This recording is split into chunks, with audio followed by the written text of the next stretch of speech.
નિર્વિકલ્પ મહારાજજી છે એની વિશે તો શું કહેવું. સહજ સ્વભાવ ન મન કોટિલાઈ જથા લાભ સંતોષ સદાઈ. એવા અદ્ભુત છે એમને. એક એક વાણી છે ને દીદી, તમે નહીં માનો બહેનો, અમૃતમય છે. એવો જ્ઞાની છે, વેદાંગોનો નિત્ય ઉપાસના કરવાવાળા છે, ધર્મગ્રંથોનું એકદમ. એમના ગુરુજી છે ને, એમને એક પદ મળેલું છે. એ કોઈ સામાન્ય વ્યક્તિ નથી. તમે જેના મુખેથી સાંભળો છો ને એ પુરાણોનો નિચોડ છે. હા, તમને મનોરંજન અમારી જેવું નહીં કરાવતા હોય. અમે તો મનોરંજનને કલાકાર છીએ કથાકારની સાથે, એટલે થોડુંક એવું બધું મનોરંજન કરાવતા હશું. પણ અમારામાં તો કંઈક મહદઅંશે કંઈક હશે, પણ આ તો નિર્મળ મૂર્તિ છે. એવા જેવા છે એવું જ એમનું નામ છે.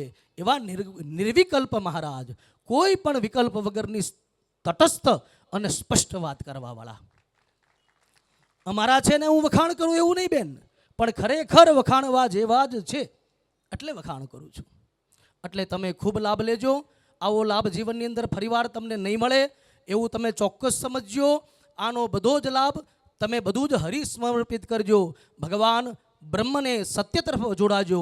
તમારું કલ્યાણ થશે, થશે અને થશે. એ જ સાથે મારી વાણીને હું અહીંયા જે કાંઈ થોડીક વાર પવિત્ર કરવાનો લાભ મળ્યો એ બધું જ શ્રી હરિના ચરણોમાં સમર્પિત કરી અને આજનું અહીંયા પુષ્પ છે અર્પણ કરું છું. બોલીએ શ્રી સદગુરુ ભગવાનની.